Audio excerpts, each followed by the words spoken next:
Hello and welcome back to Broken Chess, the show that definitely has a lot of guests that want to come on all the time. We promise, for sure, for real, totally. Anyway, here again with George Grothier. George, how you doing? Oh, I'm here. I'm glad to be back, even though I don't know if you've had anyone on since the last time I was here. I am not. It's just because scheduling conflict. There's a lot of demand. Yeah. They all are not available uh, Sunday through Monday. Anyway, um, so the the game that we are playing, we're just calling it Randomizer Chess, and once the game starts, it'll be normal, but the starting positions for both of us will be determined by this random number generator you see on screen. We placed our kings before we started recording, and from now on we'll be going queens, then rooks, knights, bishops, and then filling in the rest of the pawns. The one thing that I'd hoped in my strategy is my king would be in the back rank to give me a little bit of extra protection. Unfortunately, that didn't work out for either of us, so this game might be over real quick, but let's find out. So the number generator 1 through 16, 1 for George will be A2, for me A7, and then continuing on to my left, and your left as well, viewer, I believe. And then 9 through 16 will start the same way with A1 and A8. So let's find out where George's queen will go. 10, so that'd be B1. All right. So there's a white queen for George, and let's see where mine goes. 4. Oh, that's opposite your queen, your king. D7. So I know what your first move is going to be. Yep. All right, so let's place we'll do both your rooks and then both my rooks.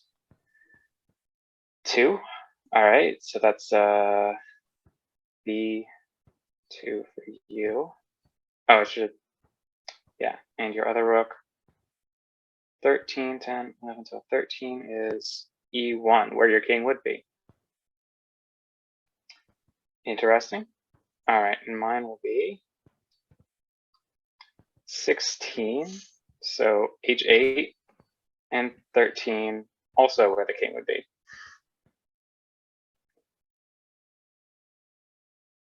But one of them where the rook would normally be, so maybe that's a blessing.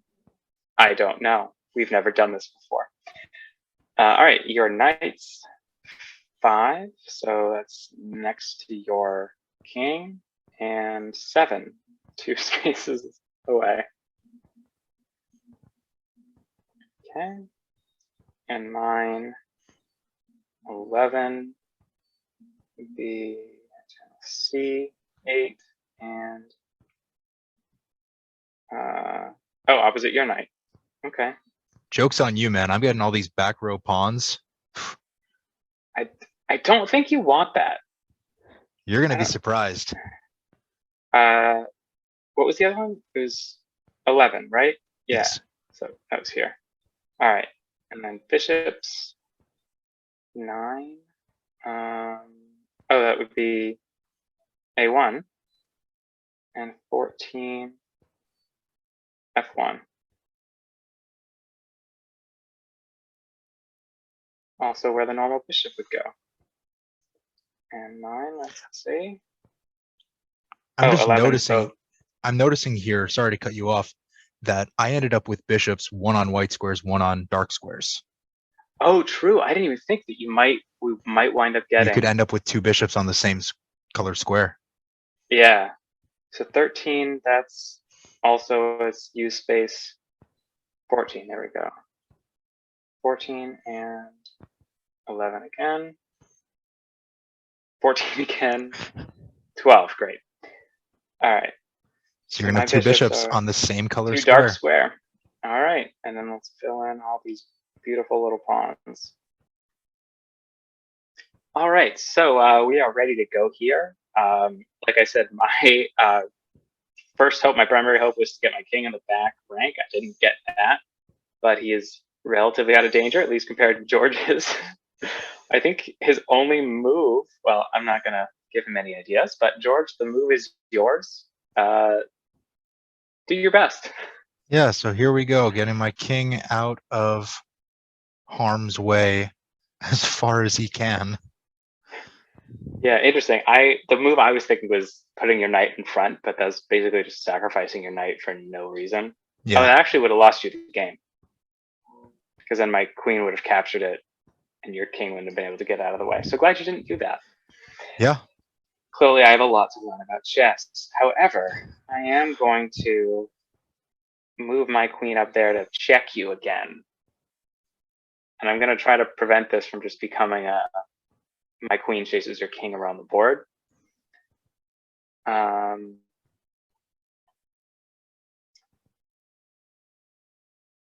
Yeah, I'm gonna check you again. Yeah. This might. What's unfortunate What? about this variant is that I was white, so I had to go first.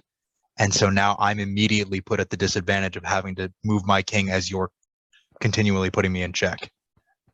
Well, if we had switched it around, the game would have immediately been over because the white queen would have captured the black king. Yes. All right, because now, all right, I need to think about this to make sure I don't get a stalemate. Oh no, it won't be a stalemate, but I can do that and put you in check again.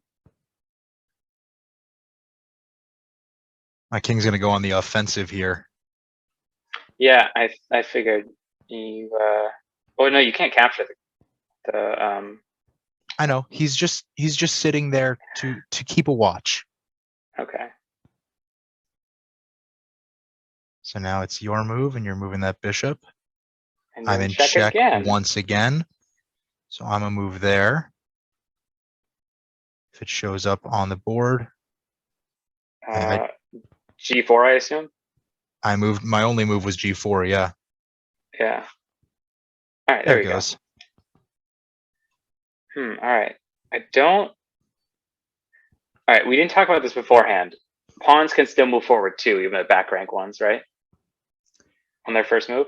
Yes, I think we'll allow that because that's still Yeah, only back. moving to one space forward from where they would have started. Right. Yeah, back rank pawns can't move 3. That would just be ridiculous. I mean, this is broken chess. It's ridiculous in and of itself. All right. So then I think. I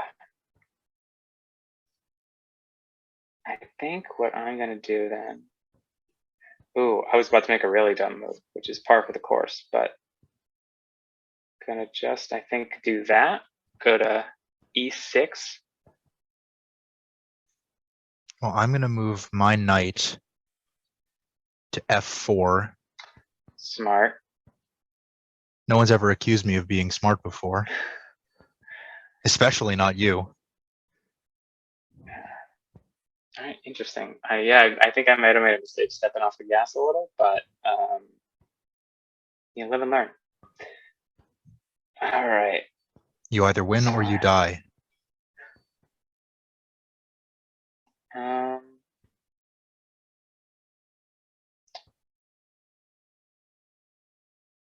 Yeah, I'm gonna go up here with the queen. Just got to make sure that there's not some weird attack coming at me, but there isn't.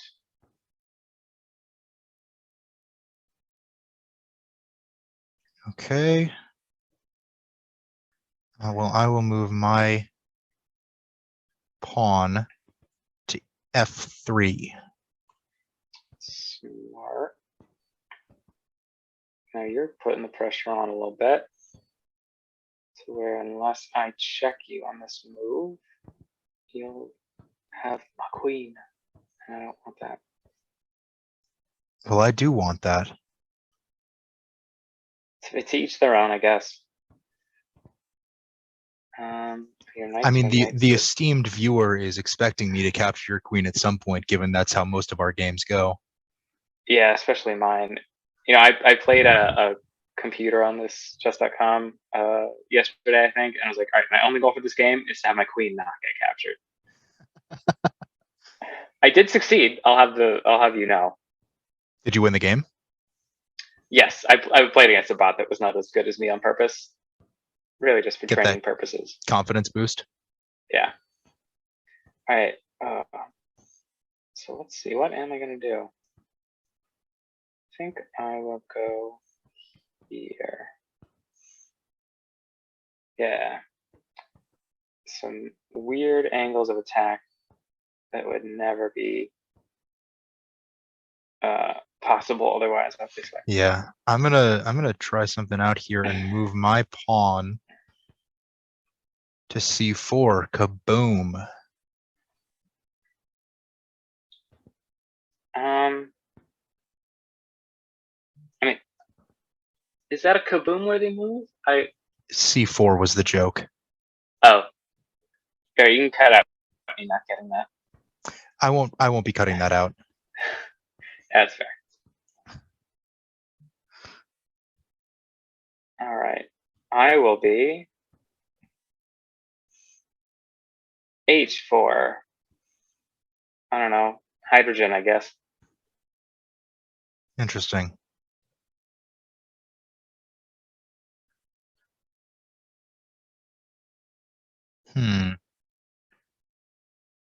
Well, now let's see what you do about this one. If it shows up. 5, 4, 3, 2, 1. That would have been really cool if it moved. I moved my rook to b5. If it'll refresh. Okay.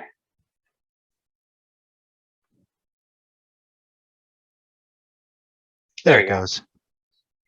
All right. So I certainly don't want to capture that rook with my queen.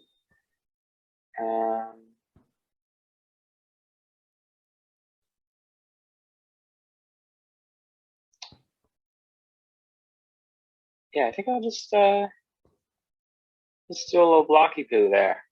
With your pawn? Yeah. I am so glad you did that. Oh. Oh, god damn it. Yeah. Wouldn't be a game of chess if I didn't lose my queen. Alright, well, take some solace in capturing your rook.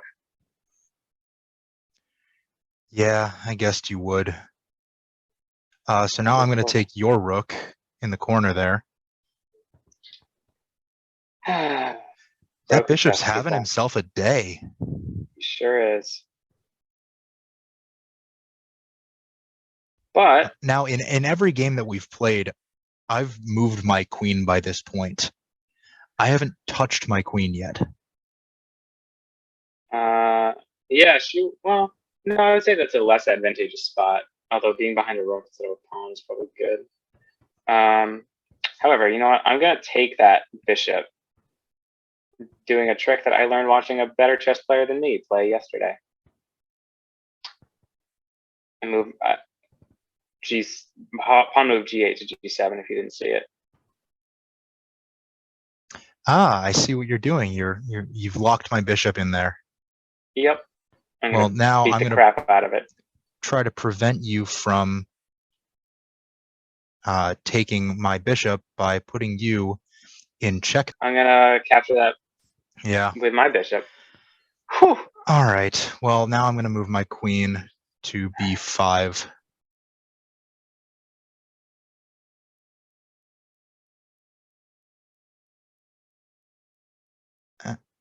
Yeah. Eventually. There we go. There's in the Pac-Man chess episode, like 20 minutes in, I'm putting a lot of pressure on Declan, and I'm like, yeah, I think that's checkmate.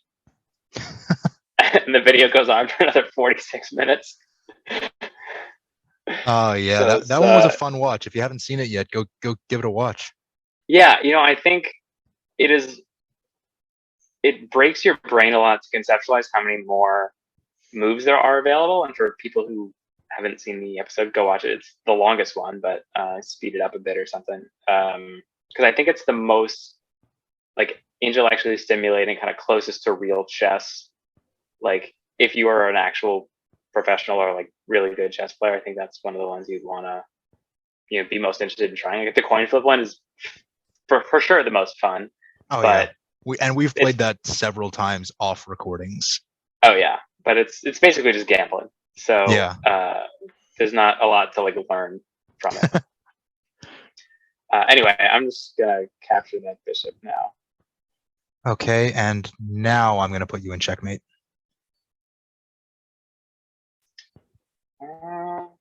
Yeah. Fuck.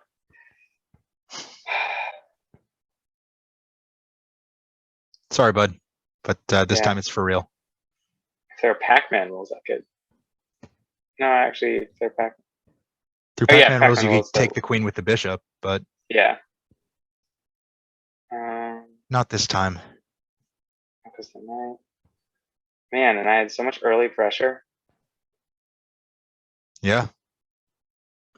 It's like the Packers against the 49ers scoring on their opening drive and then only scoring 6 points the rest of the game. I'm sorry, 3 points the rest of the game.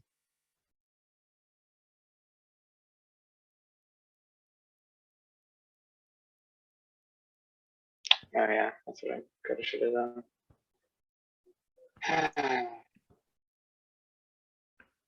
You want to go full screen and wrap this one up? Yeah, I'm just looking at it, seeing if there's anything I missed, but I know I didn't. I mean, I obviously missed the opportunity to win. Well, one of us had to. Yeah. Well, technically no. Hey, you're right. Most You likely. said earlier in the game, or in the match rather, you said you were trying to avoid a stalemate.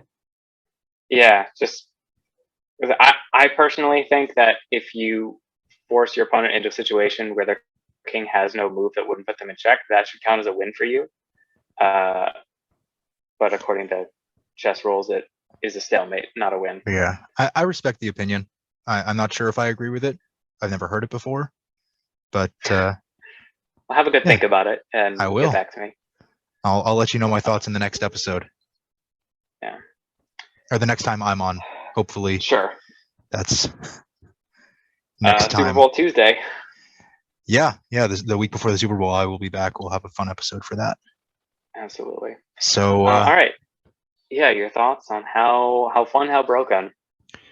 Well, I think in terms of how broken, I'm going to go with a 7 or an 8 because it's essentially regular chess, but it expedites the first half of an average game. You know, you're immediately into action where you're going to be capturing pieces, and you skip over the I'm going to move my pawn from e2 to e4 and that generic stuff because you might not have a pawn at e2 to begin with. So I would say, literally started the game in check. Yeah. So I would say it's pretty damn broken. I would say probably a 7. Because then once gameplay begins, it is essentially normal chess. Yeah. Yeah, I guess I'd go that way as well. It'd be interesting if we set up the board again, what it would look like, because I think that obviously, like, it's theoretically possible it would have been an ordinary board, although very unlikely. Yeah. It'd be fun to do the math on how many times you have to set it up to see to just one out of however many. That would be what, 16 factorial? Maybe I'll do that off air. Anyway, I'd like to do the math. Yeah. How about you? What would you say? Yeah, I think I'd say 7. I'm kind of leaning towards 8 because the particularities, like having some of your main pieces behind your, or rather in front of your pawns, makes development go a lot faster as well. I don't know if like this time you were in check right away. I think if one of the kings is in the second rank or 7th rank, as it were, it's likely that in the first move or two they're going to be in check. So, unless you get lucky and both kings are kind of close to where they'd normally be, I think that really speeds the game up. I didn't look at the clock, but ours was less than 20 for sure, probably less than 15 if you take out some of the silences or I was bantering. Yeah, and you get into a lot of positions that you would never normally be in, like me having 2 dark square bishops. Yeah, I think that the name of the game, Randomizer Chess, really the random element of where you place the pieces was the biggest factor in both the setup and how this game played out. Yeah, I think got a couple other more ideas for random-ish versions that we could play in the future. So check back if this was your jam. I would say not as fun as the coin flip chess, but I'm not sure anything will be. Yeah, that was a 10. I don't know what I don't remember what I said on the episode, or on either of the episodes, because we've done 2 now, but yeah, 10 out of 10 for that one. I would say this one, for sure. you know, it was a lot of fun getting into the action a lot quicker. So I would say for fun, maybe a 6. Yeah, I go 6 or 7 on it. Probably would evaluate it higher if I'd won, but yeah, 6.5, 6 sounds about right to me. Oh, we're doing 0.5s now? We've always been able to do 0.5s, George. We make I'll, up the rules. Have I'll you not toss a been making up the rules is the whole point. I'll toss a 6.5 for fun. All right, great. So yeah, thank you all for watching then, and let us know if you've got any ideas for games or if you try any of these out. And see you next week. Bye.